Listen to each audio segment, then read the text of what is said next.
தமிழால் இணைந்த அனைத்து தமிழ் உள்ளங்களுக்கும் இளையாஸ் இன்ஃபோவின் அன்பு வணக்கம். இப்போ உலகையே அச்சுறுத்தி கொண்டிருக்கிற நம்ம இந்த கொரோனா வைரஸ்லேருந்து தப்பிக்கிறதுக்கு நாம் மாஸ்க் போடணுமா போடக்கூடாதா, இந்த டவுட் எனக்கும் இருந்தது, உங்களுக்கும் இருக்குன்னு நினைக்கிறேன். இந்த டவுட் இருந்ததுன்னா நம்ம பார்ப்போம் வாங்க. இப்போ கொரோனா வைரஸ் அஃபெக்ட் ஆன யாரையாவது நம்ம டேக் கேர் பண்ணுறோன்னா நம்ம கண்டிப்பாக மாஸ்க் போட்டுக்கணும். அஃபெக்ட் ஆனவங்களும் கண்டிப்பாக மாஸ்க் போட்டுக்கணும். அதுதான் வந்து சேஃபு. ஏன்னா நமக்கு சுற்றி இருக்கிறவங்க யாருக்கும் பரவாது.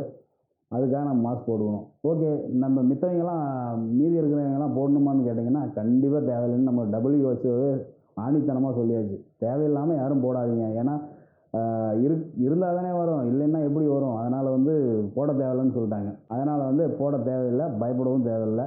இன்கேஸ் நீங்கள் மாஸ்க் போடுறீங்கன்னா மாஸ்க் போடுறதுல ரொம்ப ரொம்ப இம்பார்ட்டண்டான ஒரு விஷயம் என்ன பார்த்தீங்கன்னா, மாஸ்க்கை ஹேண்டில் பண்ணுற விஷயம் தான். எப்படி ஹேண்டில் பண்ணணும்னா, அது நீங்கள் எப்படி போடுறீங்க ப்ளஸ் எப்படி அதை ரிமூவ் பண்ணுறீங்க அப்படிங்கிறது ரொம்ப ரொம்ப முக்கியம். நீங்கள் ரிமூவ் பண்ணும்போது அதோட பின்னாடி இருந்தால் நீங்கள் அப்படியே இப்படி கலட்டி நீங்கள் கொண்டு போய் க்ளோஸ்டு டஸ்ட்பினில் போய் போடணும். அதே மாதிரி நீங்கள் அந்த ஃப்ரண்ட்டு போர்ஷன் இருக்குது பார்த்தீங்களா, ஃப்ரண்ட்டு முன்னாடி சைடு நீங்கள் கண்டிப்பாக எக்காரணத்து கொண்டும் கைகளை வச்சு தொடவே கூடாது. ஏன்னா மாஸ்கில் டெபாசிட் ஆகிருக்கும். நீங்கள் இன்கேஸ் கையில் தொட்டிங்கன்னா, கையில் தொட்டுட்டு இங்கே மூக்கில் வாயிலெல்லாம் தொடும்போது இமீடியட்டாக ஆஸ் யூஸ்வல் அப்படியே வாய் வழியாக போய் நம்ம லங்ஸை அஃபெக்ட் பண்ணும். அது கண்டிப்பாக. அதனால் எக்காரணத்து கொண்டும் மாஸ்கோட ஃப்ரண்ட் சைடை நீங்கள் தொடவே கூடாது. அது ரொம்ப ரொம்ப முக்கியம். எக்காரணத்தை கொண்டும் நீங்கள் மாஸ்கை கழட்டினதுக்கப்புறம் கைகளை சோப் போட்டு ரன்னிங் வாட்டரில் கண்டிப்பாக கழுவி ஆகணும்.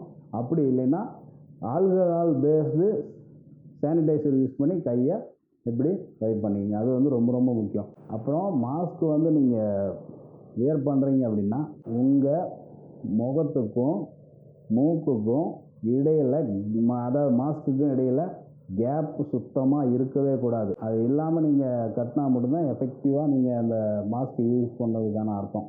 இல்லைன்னா அது யூஸ்லெஸ். ஓகே, இப்போ புரிஞ்சுருக்குன்னு நினைக்கிறேன். நம்ம மாஸ்க் போடலாமா வேணாமான்னு டிசைட் பண்ணுங்கள்.